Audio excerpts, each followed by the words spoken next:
다 함께 사도신경으로 우리의 신앙을 고백하겠습니다. 나는 전능하신 아버지 하나님, 천지의 창조주를 믿습니다. 나는 그의 유일하신 아들 우리 주 예수 그리스도를 믿습니다. 그는 성령으로 잉태되어 동정녀 마리아에게서 나시고 본디오 빌라도에게 고난을 받아 십자가에 못 박혀 죽으시고 장사된 지 사흘 만에 죽은 자 가운데서 다시 살아나셨으며 하늘에 오르시어 전능하신 아버지 하나님 우편에 앉아 계시다가 거기로부터 살아있는 자와 죽은 자를 심판하러 오십니다. 나는 성령을 믿으며 거룩한 공교회와 성도의 교제와 죄를 용서받는 것과 몸의 부활과 영생을 믿습니다. 아멘. 찬송가 348장 함께 찬양하겠습니다. 찬송가 348장 함께 찬양하겠습니다. 마귀들과 싸울지라 죄악 벗은 형제여 담대하게 싸울지라 적이 악한 적병과 심판날과 멸망의 날 내가 섰는 눈앞에 곧 다가오리라.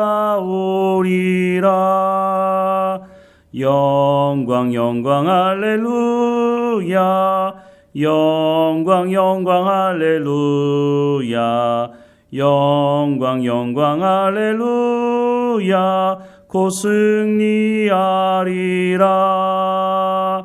마귀들과 싸울지라 죄악 벗은 형제여 고함치는 무리들은 흉한 마귀 아닌가. 무섭고도 더러운 죄 모두 떨쳐버리고 주 예수 붙들라. 영광 영광 할렐루야 영광 영광 할렐루야 영광 영광 할렐루야 곧 승리하리라. 마귀들과 싸울지라 죄악 벗은 형제여 구주 예수 그리스도 크신 팔을 벌리고 너를 도와주시려고 서서 기다리시니 너서 나오라. 영광 영광 할렐루야 영광 영광 할렐루야 영광 영광 할렐루야 곧 승리하리라. 아멘. 오늘 하나님께서 우리에게 주시는 말씀은 요한복음 5장 1절에서 18절까지 말씀입니다. 요한복음 5장 1절에서 18절까지 말씀 우리 함께 읽겠습니다. 그 후에 유대인의 명절이 되어 예수께서 예루살렘에 올라가시니라.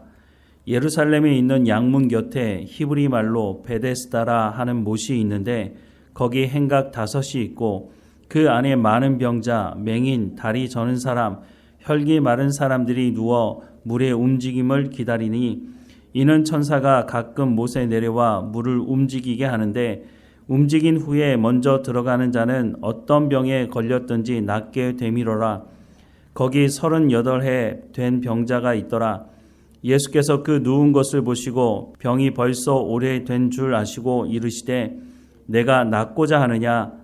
병자가 대답하되 주여 물이 움직일 때에 나를 못에 넣어주는 사람이 없어 내가 가는 동안에 다른 사람이 먼저 내려가나이다. 예수께서 이르시되 일어나 내 자리를 들고 걸어가라 하시니 그 사람이 곧 나아서 자리를 들고 걸어가니라. 이 날은 안식일이니 유대인들이 병 나은 사람에게 이르되 안식일인데 내가 자리를 들고 가는 것이 옳지 아니하니라. 대답하되 나를 낫게 한 그가 자리를 들고 걸어가라 하더라 하니 그들이 묻되 너희가 자리를 들고 걸어가라 한 사람이 누구냐 하되 고침을 받은 사람은 그가 누구인지 알지 못하니 이는 거기 사람이 많으므로 예수께서 이미 피하셨음이라. 그 후에 예수께서 성전에서 그 사람을 만나 이르시되 보라 내가 나았으니 더 심한 것이 생기지 않게 다시는 죄를 범하지 말라 하시니 그 사람이 유대인들에게 가서 자기를 고친 이는 예수라 하니라. 그러므로 안식일에 이러한 일을 행하신다 하여 유대인들이 예수를 박해하게 된지라. 예수께서 그들에게 이르시되 내 아버지께서 이제까지 일하시니 나도 일한다 하시매 유대인들이 이로 말미암아 더욱 예수를 죽이고자 하니 이는 안식일을 범할 뿐만 아니라 하나님을 자기의 친아버지라 하여 자기를 하나님과 동등으로 삼으심이로라. 아멘. 오늘 본문에 보면 38년 동안 병을 앓았던 병자가 기록되어 있습니다. 38년은 짧은 시간이 아니죠. 성경에서 한 세대를 말할 때는 40년을 말합니다. 그러니까 38년 동안 병을 앓았다고 하는 것은 거의 평생 병을 앓았다고 봐도 될 것입니다. 그런데 이 사람이 지금 어디 와 있느냐면 베데스다라고 하는 못에 와 있다고 말씀을 하고 있습니다. 그런데 이곳에 모여있는 사람들이 어떤 사람인지도 소개하고 있는데요. 2절부터 4절 말씀해 보면 예루살렘에 있는 양문 곁에 히브리 말로 베데스다라 하는 못이 있는데 거기 행각 5이 있고 그 안에 많은 병자, 맹인, 다리 저는 사람, 혈기 마른 사람이 누워 물의 움직임을 기다리니 이는 천사가 가끔 못에 내려와 물을 움직이게 하는데 움직인 후에 먼저 들어가는 자는 어떤 병에 걸렸든지 낫게 되미로라 라고 말씀을 하고 있습니다. 여기 모여있는 사람들, 맹인, 다리 저는 사람, 혈기 마른 사람, 이곳에 모여있는 사람들이 모여있는 이유는 천사가 가끔 내려와서 못을 움직이게 하는데 그때 가장 먼저 들어가는 사람이 어떤 병에 걸렸든지 낫게 된다는 소문이 있었기 때문이라는 것입니다. 그런데 여기 모여있는 사람들을 자세히 들여다보면 이 사람들은 아마도 여기저기 가서 병을 고칠 수만 있다면 고쳐보려고 했던 사람들로 보여집니다. 그런데 아무리 병을 고치려고 해도 고칠 수가 없는 사람들, 바로 이런 사람들이 신비적인 그런 이야기를 듣고 어떤 사람이 나았는지 모르겠지만 어떤 병에 걸렸든지 낫는다고 하는 그런 소문을 듣고 이 사람들이 여기 와 있는 것이죠. 그러면 이 사람들이 모여 있는 이곳이 어떤 분위기였을까요? 서로 동병상련이라고 서로 아픈 사람들끼리 야 여기 아팠어? 아 나도 그랬는데 이렇게 하면서 서로를 위로해주는 그런 분위기였을까요? 아마 그렇지 않았을 것입니다. 왜냐하면 물이 움직일 때 들어가는 단 한 사람만 병이 나을 수 있다는 그 이야기를 들었기 때문에 아마도 옆에 있는 사람과 이야기하다가 그 순간을 놓치면 어떻게 되겠습니까? 그러니 옆에 있는 사람과 이야기도 하지 않았을 것입니다. 왜냐하면 자기가 먼저 그 못에 들어가야 하기 때문에 아마 살벌한 분위기가 아니었을까 하는 생각을 합니다. 조금 전에도 말씀을 드렸지만 이곳에 모여있는 사람들을 보니까 이제는 가족들도 포기한 사람들이 아닌가 싶습니다. 특별히 오늘 본문에 등장하는 38년 된 병자, 누구도 자신을 도와줄 사람이 없다는 것을 말하고 있지 않습니까? 예수님께서 이 사람에게 와서 말을 하자 이 사람 하는 말이 누구도 나를 도와줄 사람이 없어서 내가 스스로는 저 못에 들어갈 수가 없으니 당신이 좀 도와줬으면 좋겠다라는 마음을 말로 표현을 하고 있는 것이죠. 5절 이하의 말씀을 보면 거기 38해 된 병자가 있더라. 예수께서 그 누운 것을 보시고 병이 벌써 오래된 줄 아시고 이르시되 내가 낫고자 하느냐? 병자가 대답하되 주여 물이 움직일 때에 나를 못에 넣어주는 사람이 없어 내가 가는 동안에 다른 사람이 먼저 내려가나이다 라고 말을 하고 있습니다. 이 사람을 누가 도와주기만 한다면 나는 나을 수 있다라고 하는 그 확신을 가지고 있어 보입니다. 그런데 예수님께서 이 사람에게 뭐라고 말씀하십니까? 예수께서 이르시되 일어나 내 자리를 들고 걸어가라 하시니 그 사람이 곧 나와서 자리를 들고 걸어가니라. 이는 안식일이다 라고 말씀을 하고 있습니다. 38년 동안 누워있던 이 사람에게 예수님께서 뭐라고 말씀하셨다고요? 일어나 내 자리를 들고 걸어가라는 것입니다. 여러분 다리에 기부스 하시고 누워 계셔 본 적 있으십니까?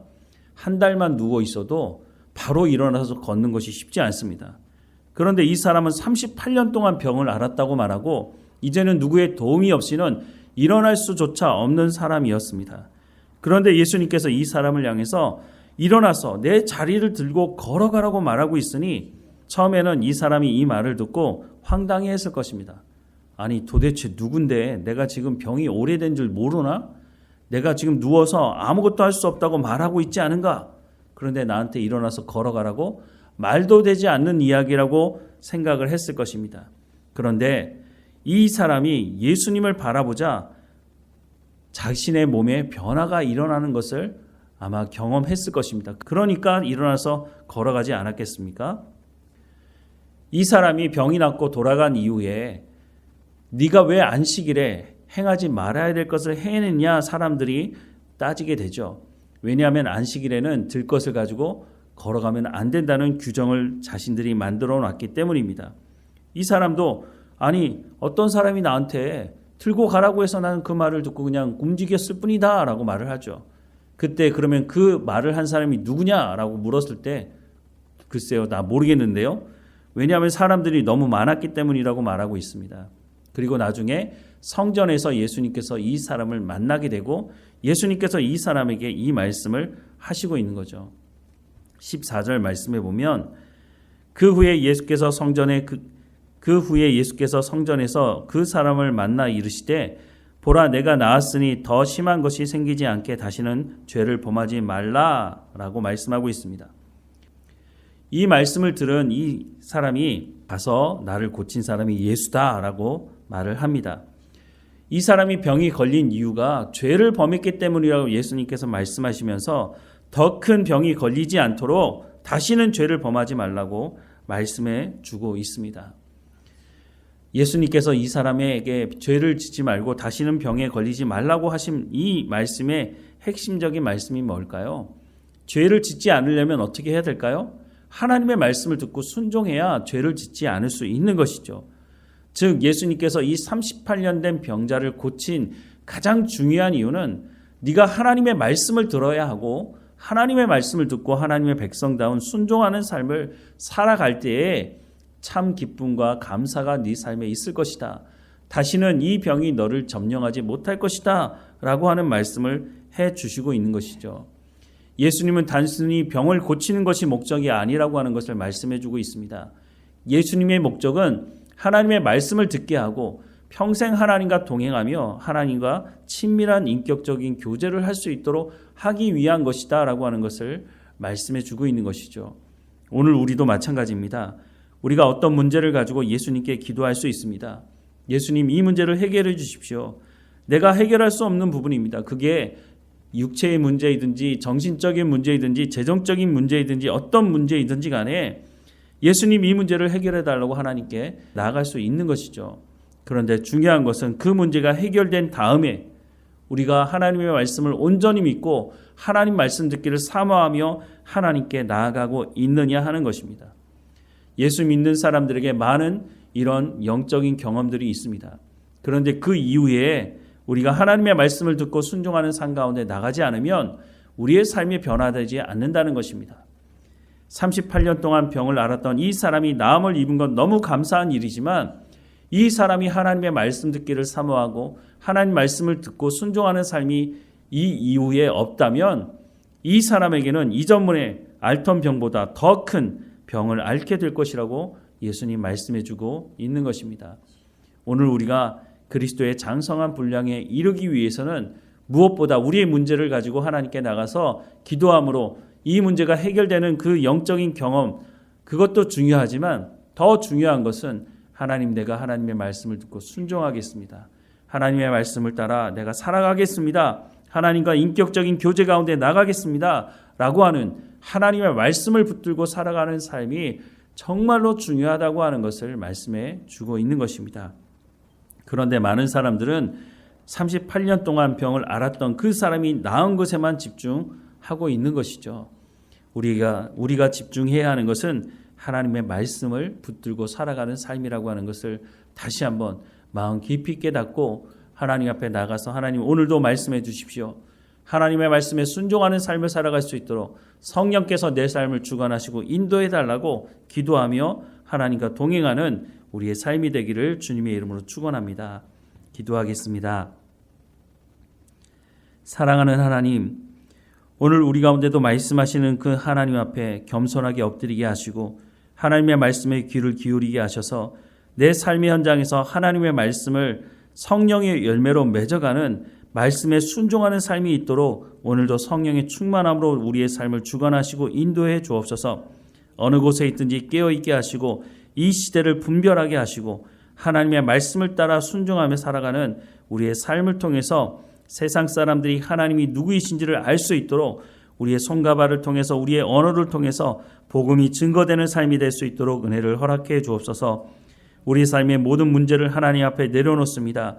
우리가 우리의 삶 가운데 있는 그 문제에 족쇄가 채워져서 하나님의 말씀에 순종하지도 못하는 삶을 살아가는 것이 아니라 그 족쇄로부터 자유케 되게 하셔서 하나님의 말씀을 온전히 붙들고 감사함으로 열매 맺는 삶 가운데로 나갈 수 있도록 하나님 우리의 삶을 주관하시고 인도해 주옵소서.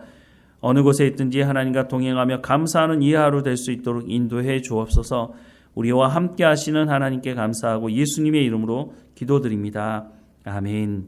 하늘에 계신 우리 아버지, 아버지의 이름을 거룩하게 하시며 아버지의 나라가 오게 하시며 아버지의 뜻이 하늘에서와 같이 땅에서도 이루어지게 하소서. 오늘 우리에게 일용할 양식을 주시고 우리가 우리에게 잘못한 사람을 용서하여 준 것 같이 우리 죄를 용서하여 주시고 우리를 시험에 빠지지 않게 하시고 악에서 구하소서. 나라와 권능과 영광이 영원히 아버지의 것입니다. 아멘.